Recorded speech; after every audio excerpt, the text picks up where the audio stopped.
तो चलिए आज प्रकाश यानी लाइट की दुनिया में उतरते हैं और उसके दो सबसे दिलचस्प पहलू परावर्तन और अपवर्तन को समझते हैं। हम इस चैप्टर के ऐसे नोट्स बनाएंगे कि सारे कॉन्सेप्ट्स एकदम साफ हो जाएंगे। ठीक है, तो हम एक एक करके आगे बढ़ेंगे। शुरुआत करेंगे प्रकाश के बिल्कुल बेसिक से, फिर हम दर्पण और उनसे बनने वाली इमेज को देखेंगे।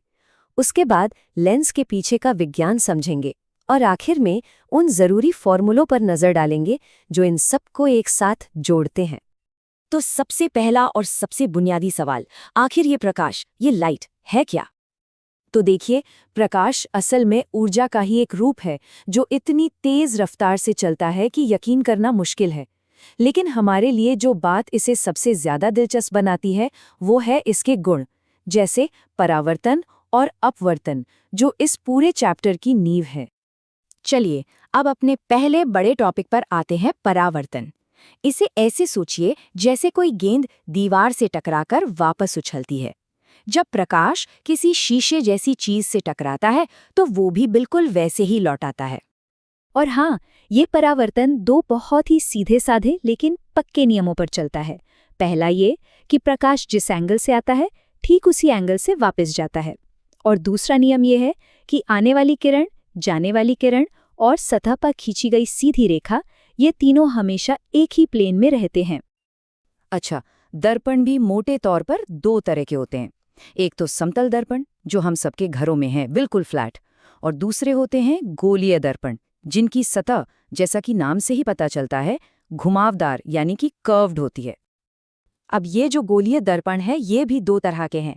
एक है अवतल, जो अंदर की तरफ धंसा होता है जैसे कोई गुफा, और दूसरा है उत्तल, जो बाहर की तरफ उभरा हुआ होता है। बस सतह के इस छोटे से फर्क से ही इमेज में जमीन आसमान का अंतर आ जाता है। यहीं से असली मजा शुरू होता है।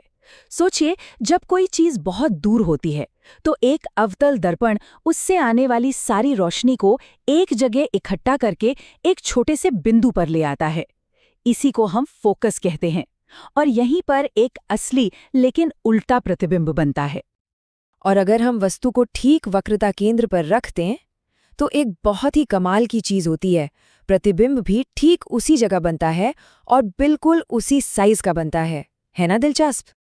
देखिए, ये टेबल अवतल दर्पण को समझने के लिए एकदम परफेक्ट गाइड है।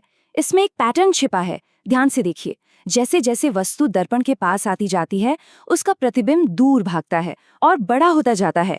ये सब तब तक होता है जब तक हम फोकस पर नहीं पहुंच जाते, और वहां से तो कहानी ही बदल जाती है। अब क्योंकि अवतल दर्पण रोशनी को एक जगह इकट्ठा कर सकते हैं, इसीलिए ये टॉर्च और गाड़ियों की हेडलाइट्स में इस्तेमाल होते हैं। और क्योंकि ये चीज़ों को बड़ा करके दिखा सकते हैं, इसलिए डेंटिस्ट और शेविंग मिरर में भी इनका खूब इस्तेमाल होता है। अवतल दर्पणों की तुलना में उत्तल दर्पण बड़े ही सीधे साधे हैं। आप वस्तु को कहीं भी रखें, ये हमेशा एक छोटा, सीधा और आभासी प्रतिबिंब ही बनाएंगे। इनकी यही खासियत है कि ये बहुत बड़े एरिया को दिखा सकते हैं। इसीलिए गाड़ियों के साइड मिरर हमेशा उत्तल होते हैं। तो हमने देख लिया कि जब लाइट किसी चीज से टकराकर लौटती है तो क्या होता है।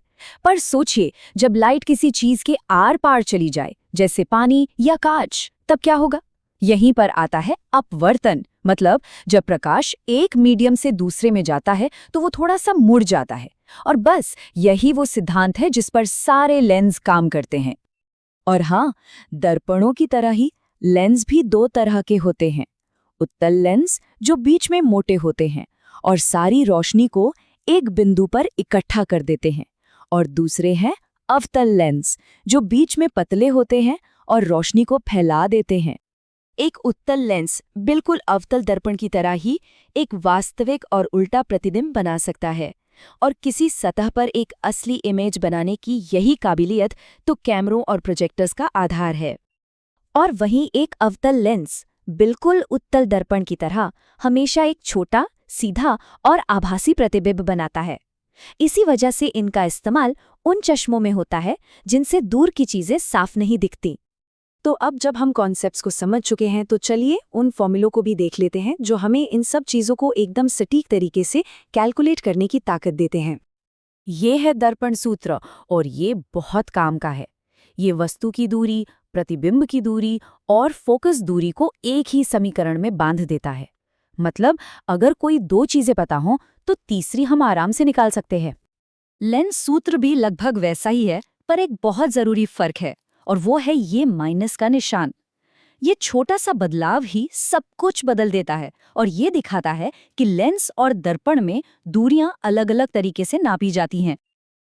अब ये आवर्धन हमें बताता है कि प्रतिबिंब वस्तु के मुकाबले कितना बड़ा या छोटा है। अगर आवर्धन 2 है, मतलब इमेज 2 गुने बड़ी है। सिर्फ इतना ही नहीं, इसका प्लस या माइनस होना ये भी बता देता है कि इमेज सीधी बनेगी या उल्टी। तो कुल मिलाकर बस इन मुख्य बातों को याद रखना है। परावर्तन के 2 नियम, अवतल और उत्तल का एक दूसरे से बिल्कुल उल्टा व्यवहार और वो 3 फॉर्मूले जो हमें सारी कैलकुलेशन करने में मदद करते हैं। तो हमारी नींव तो अब काफी मजबूत हो गई है, लेकिन कहानी यहाँ खत्म नहीं होती। अब जब परावर्तन और अपवर्तन समझ आ गया है तो जरा सोचिए, यही दोनों सिद्धांत मिलकर कैसे सूरज की सफेद रोशनी को उन 7 खूबसूरत रंगों में तोड़ देते हैं जो हमें इंद्रधनुष में दिखाई देते हैं।